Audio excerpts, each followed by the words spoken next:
What's up, everybody? Welcome to my floor. And before I get into this ramble, I just want to say that I've looked into what some people have said for the potential for doing slideshows, and I haven't had any success with any of it at the moment. And the YouTube slideshow creator would have potentially worked, but you can't use your own audio, which is unfortunate, so that doesn't work out at all. Now, somebody suggested Movie Maker from Windows, and I've looked into that, but I can't get it to install properly on Windows 10.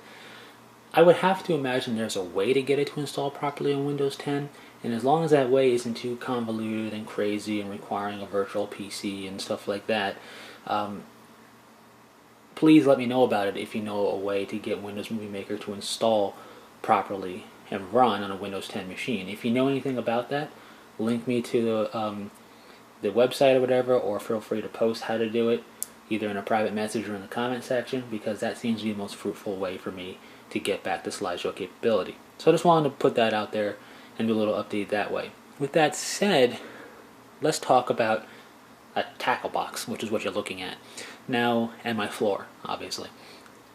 Now, a tackle box, if you've never used one, you probably either A, didn't fish, or you fished off of boats only, and the boats basically had their tackle boxes in them, or you didn't have to worry about it because it's a chartered fishing thing or whatever.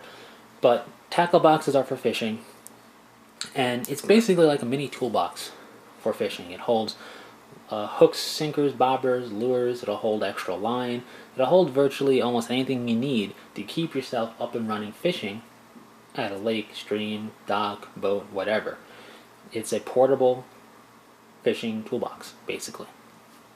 And because of that nature of what it's designed to do, the scaling of the trays and of different ways in which they store things actually works out really well for our hobby. So it's really good for the miniature wargaming hobby, or even just a scale model building hobby. So I'm going to be talking about it in that capacity here. So with that said, a couple of things about tackle boxes. Firstly, they come in different sizes and different storage capabilities.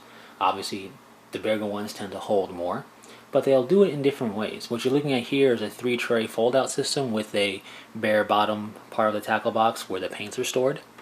You'll have a fold-out tray system like this with drawers in the bottom. Instead of having that open space, it'll be a drawer or two, depending upon how tall the tackle box is. You'll be looking at a 2-tiered system where it's a removable tray and then the bottom of the tackle box. This one doesn't have it, but some tackle boxes will have on their lid removable little storage containers or integrated storage containers to hold hooks and sinkers and whatnot, which work really well for holding bits and bases. So there's different styles out there. They're all roughly the same shape, and some of them are wider, some of them are taller, some of them are wider and taller, some of them are smaller than this. So there's a multitude of different options when it comes to tackle boxes. My recommendation is go to your local sporting goods store, because they'll have multiple tackle boxes there to look at. You can look online as well.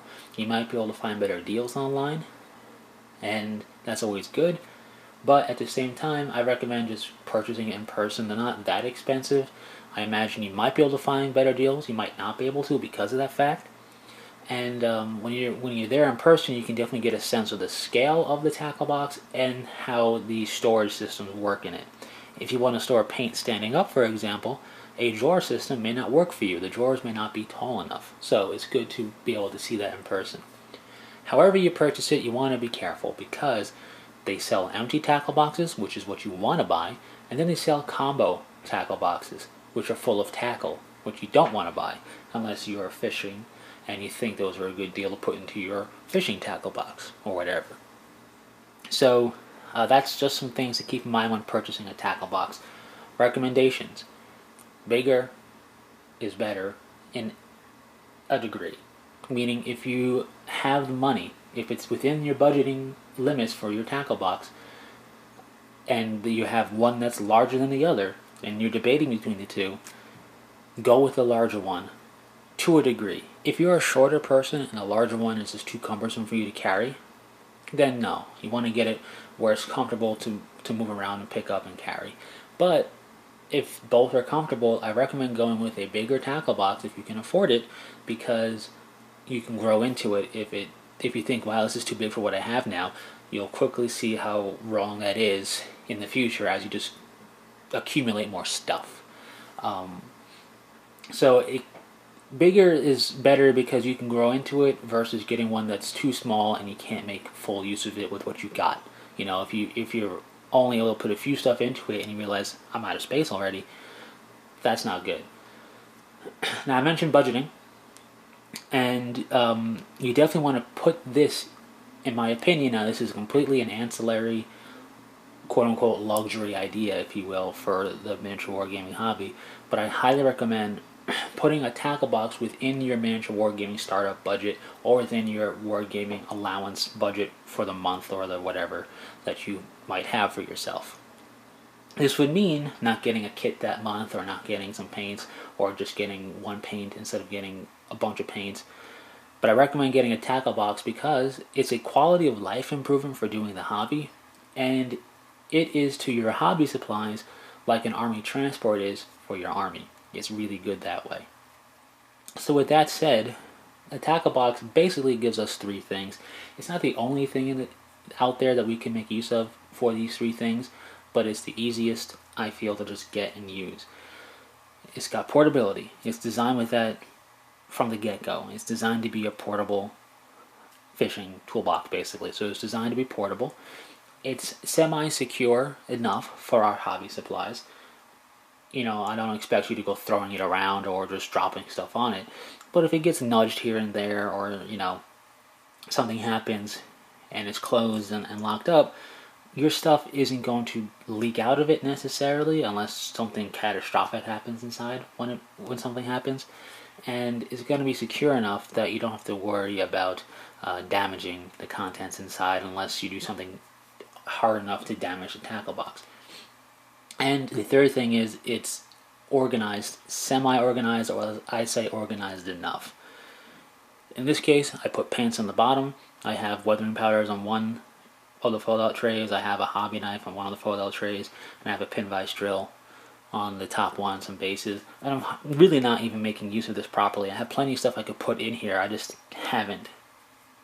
But when I say it's organized enough, it's not going to be as clean and organized as an army transport bag, because the army transport bag has the foam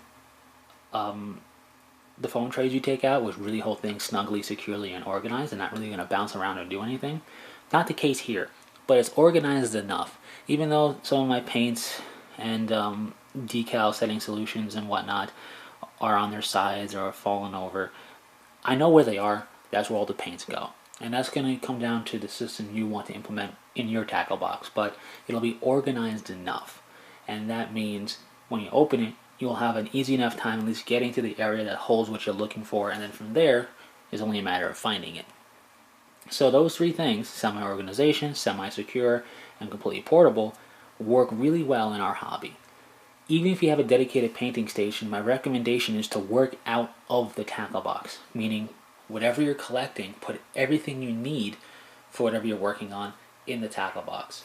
That can even be models or bits or semi-complete sub-assemblies of models in the tackle box as well. Cutting mat, it means having the water pot in there that you're going to use empty because you don't want it to spill everywhere. You're going to have a palette, some folded up paper towels, bases, basing material, extra bits maybe, the pin vise drill, the paint brushes, the paint, the glues, all of it in your tackle box when you're not using it. When you are using it, you work out of the tackle boxes, take it out, put it on your permanent painting station if you have one. If you don't, you can take it out, put it on whatever you're using as your painting station at the time, paint, put it all back in when you're done. This keeps things relatively clutter-free, or at least less cluttered, depending upon how much stuff you have and what you're putting in the tackle box.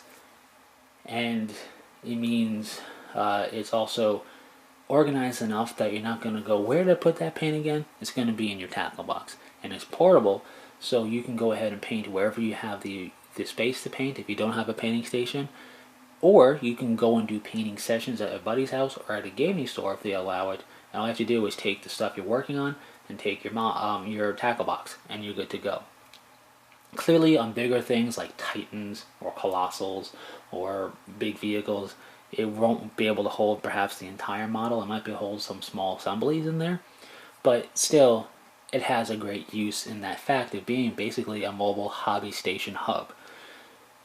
And I recommend doing that because when you get into that routine, things tend to not go missing as much or just be misplaced as much. And you always have the capability to hit the road with your hobby supplies if you're going to be doing a painting session with your buddies, which is a lot of fun to do. Or if you're going to go to a local gaming store that lets you work on your models there, you can just take it and go. So that's why I recommend the tackle box. Like I said earlier, there are other systems out there that you can purchase to do the same thing. I feel a tackle box is just kind of at the perfect size, even for the varying degrees of sizes out there, and at the perfect scale with your trays and whatnot to really work well with our hobby right from the get-go. So recommend putting that into your budgeting for the wargaming, either as a startup budget or as your monthly allowance budget that you give yourself, or whatever the case may be, and have fun with it. The best advice I can give with it is to do like I mentioned with putting everything in there for whatever you're collecting first, and then if you have extra room, you can put ancillary stuff, the paints you use once in a blue moon, weathering powders you may use here and there, more tools and supplies and whatnot that you occasionally make use of. But if you get the essentials in there for what you're working on first, then you can just add to that as space allows. So that's not a hard and fast rule, it's just a recommendation that worked well for me, and I recommend doing as well. Now this, before I go, is my second tackle box. I have a smaller tackle box which kind of works the same way, that I use really just to store a bunch of stuff to keep it clutter free as possible. And at the very least, if you use a tackle box in that manner, it gives you more surface area to work on or store more stuff. So they're not that expensive, and they really help with the quality of life stuff. Is it essential to build an army? No, of course not. But is it going to improve your quality of the hobby, which is having stuff conveniently located, secure, taking up less space, and all that jazz? Yeah, it's definitely going to help that way. So that's really it. Thanks for sticking through it. Feel free to share your thoughts on tackle boxes or other systems that you may make use of. I know there are some just like trays, like snap close trays that kind of work the same way that people make use of as well. I just prefer the tackle box because the way you store it in is the way you carry it. Some other systems, you store it and then you turn it 90 degrees to carry it, and I just don't like that personally. And toolboxes for real tools, if you know, like an actual toolbox to hold wrenches and whatnot, they tend to be more expensive to purchase. They could work, but I just feel a tackle box is a better, cheaper alternative to that. So anyways, share your thoughts in the comment section. Do you use tackle boxes? Do you not? And if you happen to know a way to get Windows Movie Maker to install properly in Windows 10, definitely let me know. And that's it. So thanks for sticking through it, and until next time, take it easy.